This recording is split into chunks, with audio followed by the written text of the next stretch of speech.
What's up everyone, it's your boy, back at it again with Ultimate Spider-Man Volume 5, Issue 28. We open up with Peter in the library with Mary Jane rushing to tell him about a giant robot rhino attacking the city. Which is like, just another day for this poor kid. Peter rushes off while MJ talks smack to the TV, bragging that her boyfriend's going to kick his big metal butt. We love a supportive girlfriend.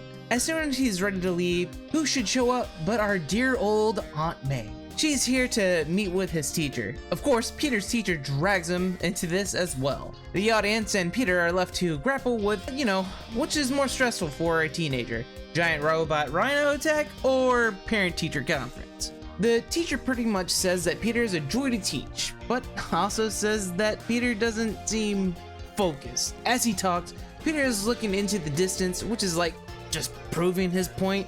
Peter makes an excuse that he's supposed to be helping another student. Then they let him go, which in a metaphorical way, makes his argument as to why he's like that. As Peter leaves, he runs into the principal and immediately nopes right out of there, hurrying into an unoccupied cafeteria. He sneaks into the kitchen to see that the lunch lady, upset that the rhino destruction, has canceled all of her shows. Peter then heads outside to see Gwen crying and laying down in some trash. Jesus Christ, which is possibly the most pitiful scene from a comic that I've seen in some time.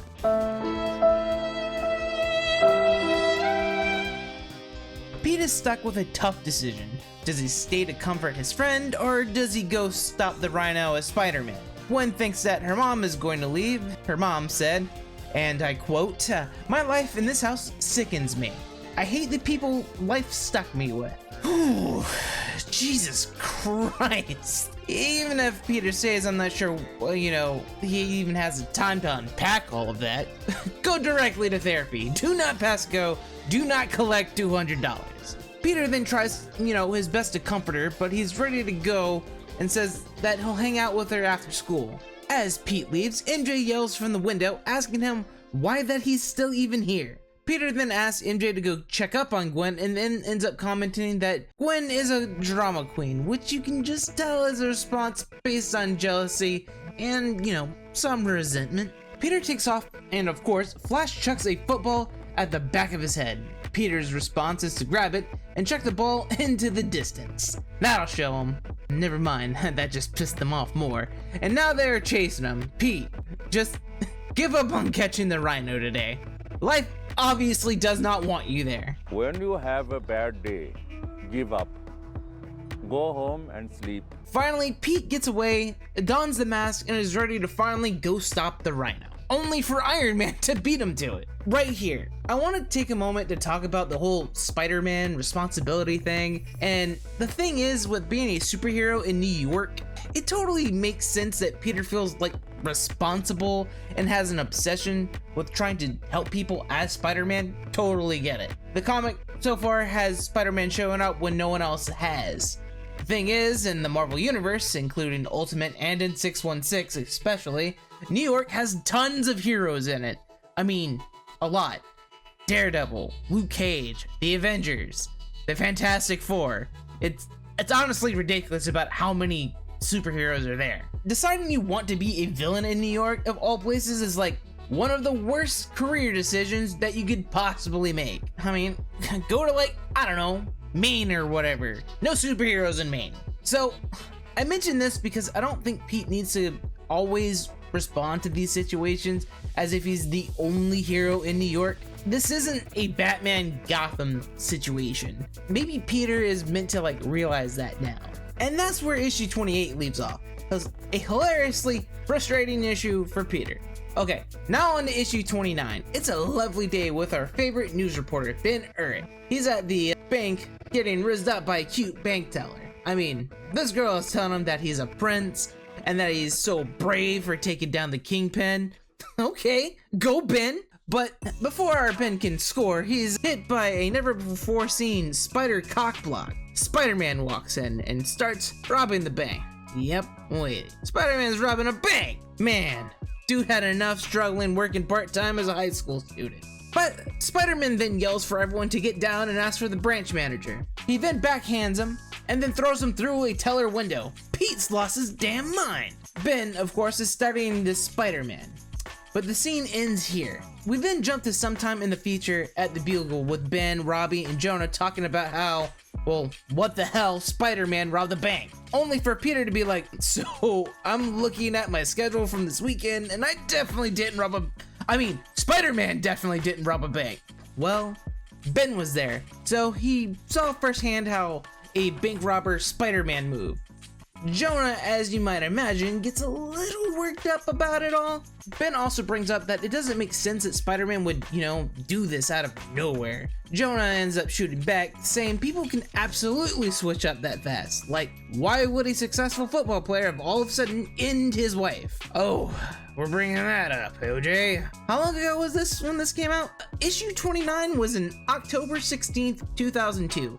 And the OJ trial was 1995. So not even 10 years. I think that's one of the fun things about like revisiting a comic, like these real world references that they get to make.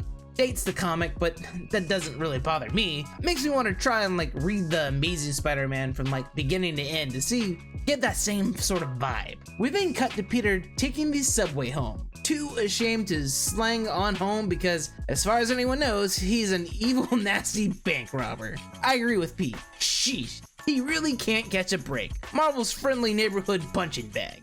Pete's inner monologue tells us that him and MJ aren't doing that great because of the goblin incident. When Pete gets to his house, he starts to freak out. There's a cop car outside of his house, which is never what you really want to see. I mean, any number of horrible things could have happened. Turns out it's devastating, but in a less you're under arrest kind of way. We might have thought it's Captain George Stacy talking to May about parenting stuff, with Gwen snoozing on the couch. May then explains to Peter that Gwen will be staying with them for the weekend, as Captain Stacy's over here has to go to Atlantic City for a conference. And the innocent impression would be, hell yeah, sleepover. Time to pull out all those GameCube controllers and play some Smash Bros. Except, like, you could just imagine being Mary Jane hearing this. Oh my god. Well, you don't have to imagine too much, because immediately it cuts to MJ and Pete hanging out talking about it. As you can imagine, the news that the love rival Gwen is sleeping over at Pete's house for an entire weekend doesn't go over very well with MJ. She's upset and blows up at Pete. Pete, a teenage boy, doesn't seem to understand exactly why she is mad. She ends up asking him if he told Gwen that he's Spider-Man, and Pete says no. She's the only one that knows. MJ then storms out. We then cut to Gwen and Pete studying. Gwen asks him why MJ isn't studying with them, and then Pete tells her he really doesn't know. On the actual account that he doesn't. As they chat, the news is playing on the TV, playing a live scene of Spider-Man having a standoff with the police at the jewelry store. Pete, who absolutely can't let this slide, says he's going to MJ's and then takes off to go deal with his evil doppelganger, the unfriendly neighborhood Spiderjerk. Spidey swings into the scene and the police somehow comes to the conclusion that he is the one robbing the bank. Guys, come on. The thief is inside the building. And this Spider-Man came from a whole other direction. Of course, then they start shooting him. And surprisingly enough, they hit him. And the issue leaves right here. Issue 30, we open up with Spider-Man being shot for the first time. And then they put our boy in cuffs. As the cops try to, take off his mask, Spidey kicks one of them and then leaps into the air. And then they start shooting him again. Peter then runs up the side of the building like in Naruto, which was airing around the same time actually, and then we hear this inner dialogue freaking out about being shot, as one should. But somehow he finds the strength to break through the cuffs. Then a helicopter shows up and then starts blasting. One of the officers realizes that something important. Why is Spider-Man here and not inside the store? About time, I guess. Finally, someone here has some common sense. But his commanding officer tells him to just keep shooting. Our boy Spidey manages to get away, hides in a dumpster. Pete, that's totally infected now. We then cut to MJ, who's writing in her diary about the bridge incident. When she was literally thrown off of a 13-story bridge, and then gets a phone call from Aunt May, who's asking about where Peter might be. MJ covers for our boy and then lies to May that you know, he's here, but, you know, in the bathroom. MJ then makes a little joke to herself saying that she should be an actress. And I'm like, you should, MJ. That's like your thing. MJ gets a call from Peter asking MJ for help. Later into the evening, MJ then heads out of somewhere in New York looking for her shot boyfriend. I'm putting MJ and Gwen in a taxi and I'm shipping them off to the nearest therapist. Yeah, character development. Look, Bendis. I know I've been complaining about that for like several videos, but like, I mean, you should give her a hobby. You didn't have to like traumatize her, but it is still character development. So we, and I mean me, Dane Create, appreciates your hard work. MJ ends up finding him and immediately says, Pete, oh my God, you got to go to the hospital and then call your poor Aunt May while you're at it. Pete doesn't want to since Uncle Ben died from getting shot, and then hearing that Pete was a victim to the same thing would devastate May. Pete walks in the hospital, actively bleeding out, and digging deeper just to throw it away, and then passes out on the nearest nurse. The staff, you know, takes him to treatment. They patch my boy up, and the police are talking to the doctor, but Pete wakes up to them talking. All the adults are confused on the fact that Peter changed out of the shirt that he was shot in before coming in. Kind of a red flag for sure, but you already know what time it is. It's time for Pete to pull a Parker goodbye by using the ceiling. The cops start asking people if they saw the patient walk by, and MJ decides on, you know, bailing. On top of the building, both Pete and MJ are figuring out what to do. Pete is whacked out on painkillers, and MJ, you know, just has her savings to get them home.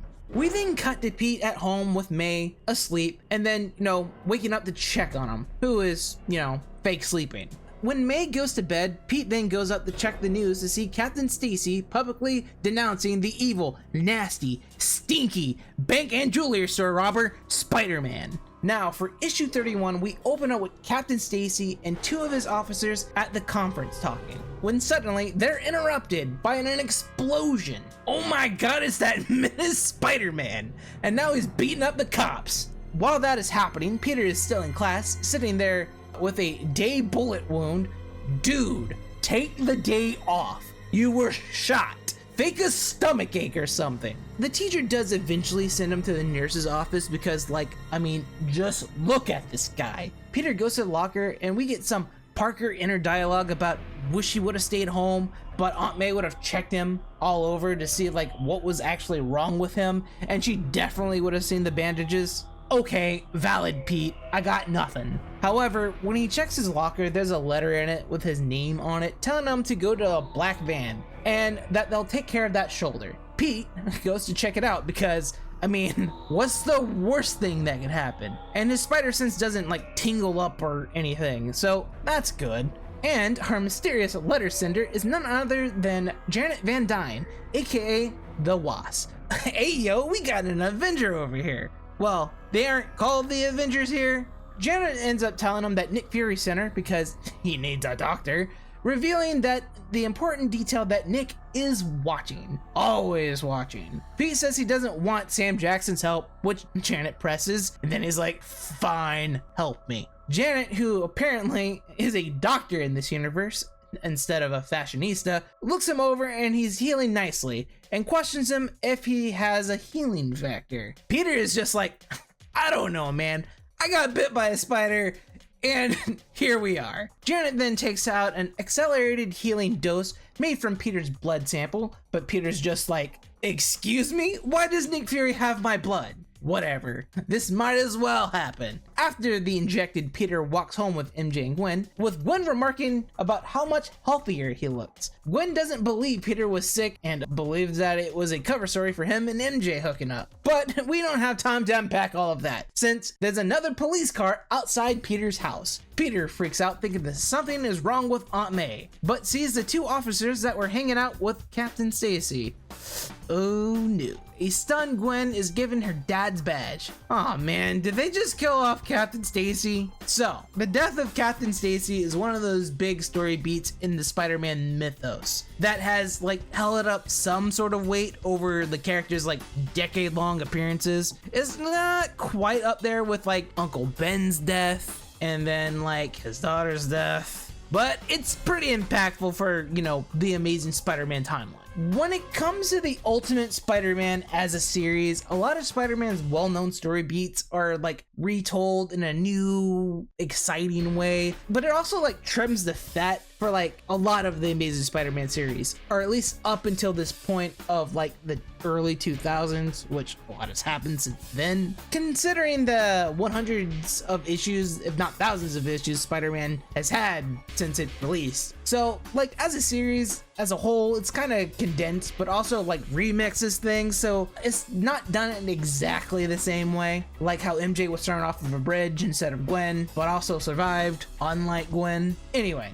back to the comic. Ben Urich is interviewing people who witnessed Spider-Man take out Captain Stacy to hopefully figure out what the hell happened. A lady then tells Spider-Man, like, cursed at them in Spanish, and that he had an explosive in his backpack. And then the cop shot, and then Spider-Man threw it at a kid. This is a whole new level of menace from Spider-Man. Captain Stacy rushed in to like grab the kid and throw him to safety, but he himself was caught in said explosion. Later that evening, Peter and MJ like comfort Gwen, but she just wants to be left alone, which, I mean, what do you even say in that situation? Yeesh. We finish up this issue at the Bugle with them finding out about like another Spider-Man robbery, like once again. Peter then swings off the deal with his evil doppelganger once again. Now to end the volume with issue 32. Instead of opening up with a fight, we open up with a phone call. Aunt May is calling Gwen's mom, who, last we heard from Gwen, is laying in the garbage and may or may not be the best picture anymore. May is offering with condolences and asking when she's going to pick up Gwen. The thing is, this conversation does not go the way that May is thinking. We only get to see May's reaction and how she replies to the things that are like being said. We have to like come up with our own conclusions. Gwen's mom hangs up on May, who's like left stunned, like in silence as Gwen walks off. The woman was too stunned to speak. Okay, we then cut to Spider-Man and Spider-Man. Let's go with Spider-Man and Spiderjerk. Spiderjerk has a hostage and a taser, but Spider-Man uses his web to knock the taser away and then yanks the guy towards him. And then Peter just starts beating the brakes off of him. Like, he's real mad about everything. This is probably like one of the biggest beatdown Pete has ever given to someone. Jeez, my guy, put your hands up or something, please. Maybe, ah. The fight gets even more violent as Peter starts giving him the goblin special. He's choking him out, but he's able to stop himself before he goes too far. The cops then go and find Spiderjerk webbed up with a note saying this is from the real Spider-Man. On a roof somewhere, Peter starts like freaking out about maybe that was a little too much, which I got nothing but sympathy. This guy dressed up as you, did all of these awful crimes as you, and then ended your friend's dad, and then turned the whole city against you. Peter goes home and Aunt May is waiting like on the steps saying that they need to talk. Minutes pass and May wakes up Gwen to talk to her about, or well, discuss her living situation from here. May ends up offering Gwen to stay with her and Peter, which I'm not gonna lie is gonna be a huge switch up for this story. You know how I said Gwen was going to like blow up Peter's life a few videos ago? A certain redhead is not going to be on board with this. Speaking of which, we cut to Peter and MJ talking. And MJ tells Peter about her nightmares and how all of this wasn't what she was thinking it was going to be. We get this really impactful monologue from MJ. How about because I wake up in the middle of the night, every night, crying? Did you know that? I have nightmares, Peter. Horrible nightmares where you die. You die. Or I die. Every single night. Do you know that I relive the bridge thing? I keep reliving it. The exact moment I was tossed off the Queensboro Bridge. Sometimes it happens when I'm awake, right in the middle of class. I'll just be sitting there, and suddenly I'm falling. At first, it was cool. My boyfriend is a superhero. Oh my God, my boyfriend? But Peter, you're going to die doing this. You're going to die in that stupid costume. And I know there's nothing I can say that'll ever stop you from doing it, but I never imagined that I'd be thrown off a bridge by a maniac. Or wiping your gunshot blood off of my clothes so my mom doesn't see it. Someone is going to kill you. I can't do this anymore. Hey, no. All of a sudden you think this? You never told me any of this. This is about Gwen. You're right. Yes.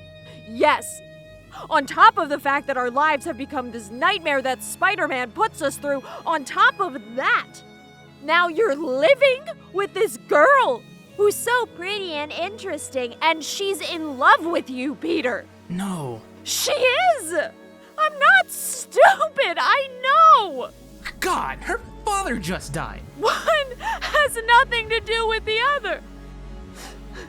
My mom sits in our kitchen year after year pretending my dad doesn't cheat on her, when everyone on the planet knows that he does. He stays out all night, comes home drunk, and he stings like a brothel. And she just pretends everything is fine. And I promised myself I wouldn't do that. I promised myself I wouldn't play some stupid game, pretending everything's okay when it's not. I can't do it, Peter. I'm not stupid. Well, I didn't know that about your dad, did I? Because you never ask. You never ask about me. It's always about you. You and your costume. Yeah. It was fun at first, sure. How am I supposed to know this about your dad and mom if you don't tell me? I'm supposed to read your mind? For the record, it's not just about Gwen. It's everything. I love you, Peter. I just can't do this anymore. Yeah. Also, thank you, Tina Merrill, for being able to voice MJ for me. It was great working with you on this. She was off on Fiverr, so if you need anyone to voice act something for you, definitely go check her out. And, of course, I'd voice Peter, because who doesn't want to be Spider-Man?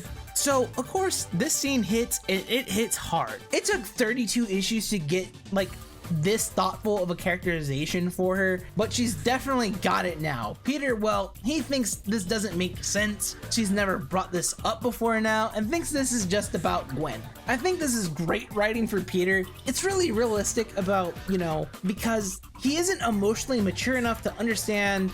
He just kind of chalks it up to, girl being jealous, which he isn't completely off base. She is jealous. She even says that she is by saying, like, Gwen is pretty, she's interesting, and she's totally in love with him. And Peter's like, no, that's the whole argument.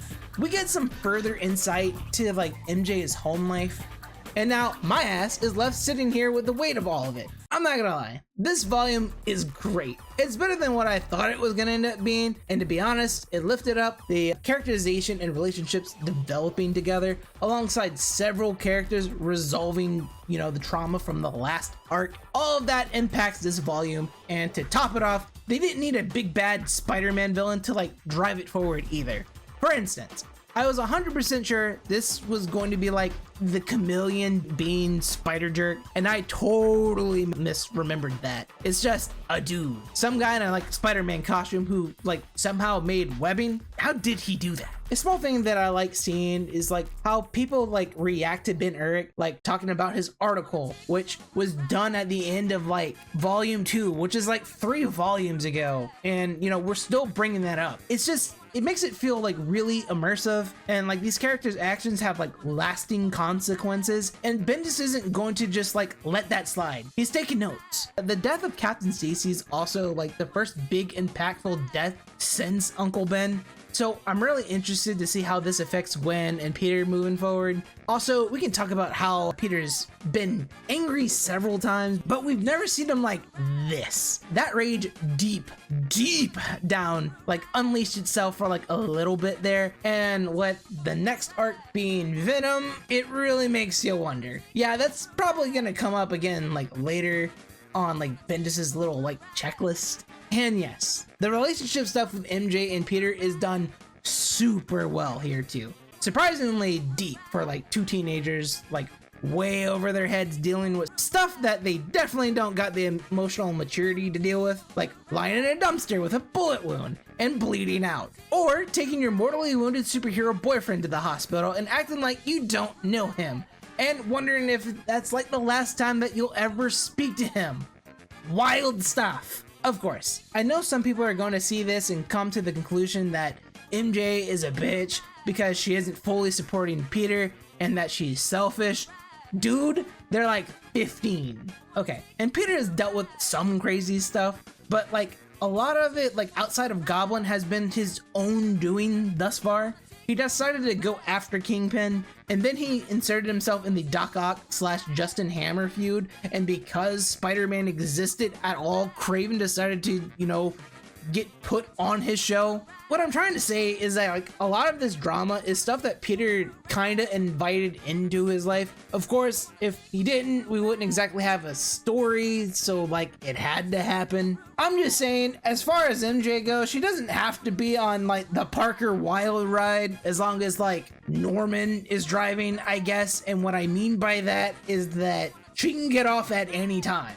Except for when Norman Osborn is involved, because he's going to bring her into the situation because, you know, she knows he's Spider-Man and that Peter likes her. So there's that, I guess. But hopefully we won't have to see Norman for a couple more volumes. Anyway, thanks for hanging out, and I'll see you guys next time, which will be for Venom. So that's kind of cool.